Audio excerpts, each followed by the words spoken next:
right, the mainstream media outdid themselves this week, proving once again that they're not interested in journalism. All they seem to care about is destroying Trump, delegitimizing his presidency, and going after, as we saw with Judge Jeanine, anybody that likes the president. Watch this.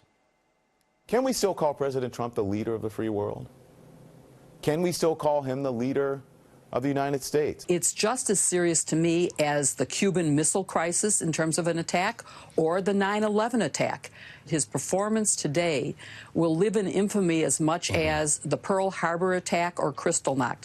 When do we see almost a shadow government come out and say, we cannot side with the government, whether it's the cabinet or the Senate? Trump has been a problem, as I say, and now I feel it's a crisis of real urgency.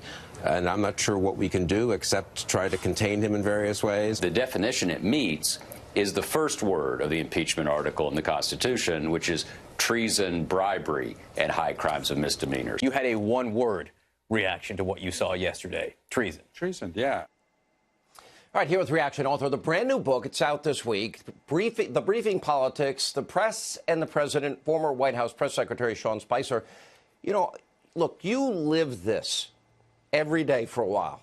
And I told you at the time, I don't know why you do that job. I think Sarah Sanders, I said the same thing to her. And I did see her briefly in Helsinki. One particular case, all of the meddling and interference happened under Obama. Uranium One happened under Obama. Crimea, Ukraine happened under Obama. The Syria red line happened under Obama. And I'm looking at this and I'm like, they've lost all sense of any objectivity. What do you think it is? Well, I think clearly they have a problem. They thought that Hillary Clinton was going to win the election. They were wrong. And now they will refuse to give President Trump the credit he deserves in each of the areas, whether it's the economic policy, foreign policy, or what have you.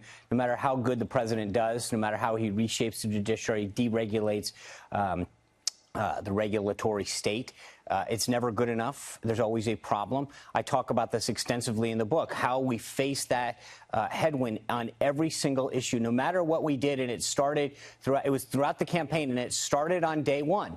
It was literally the press trying to delegitimize the president, to find a way to go into that Oval Office and say, well, there's something wrong. They falsely accused the president of taking the bust out of the Oval Office of Martin Luther King. I mean, and that's throughout my entire book. Part of the reason that I wanted to write this book, Sean, was to make people understand the headwinds that we faced every day in terms of this administration and this president.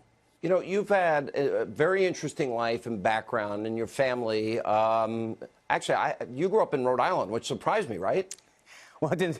I did. I lived in the next town over 5 years, which is interesting. And the thing is, and you served your country, and then you go into battle with this group of people that just want to destroy you every single day.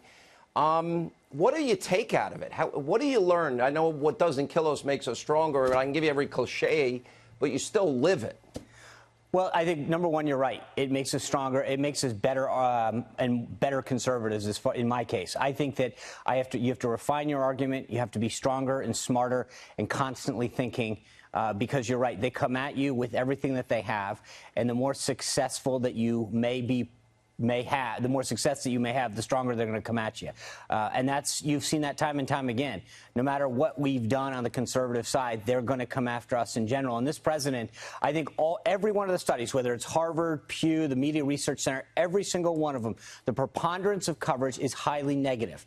The press should go after politicians and government officials. It should seek the truth. But 90% of the time doesn't make sense.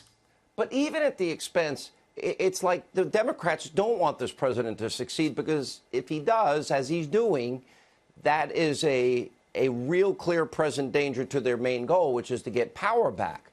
So every success makes them more desperate. Right. You heard Bill Maher, who so many people love to go on his show and treat him with, as if he's a normal journalist. The bottom line is that he talked about he wants the economy to tank because that's the only way you're going to defeat him. Think about what that means to everyday Americans. Yeah. I mean, yeah, that means people lose jobs that need them, the forgotten men and women. The book is fantastic. I'm reading it now, loving every minute of it. It's in bookstores everywhere, Amazon.com. The Briefing, Sean Spicer, thanks for being with us.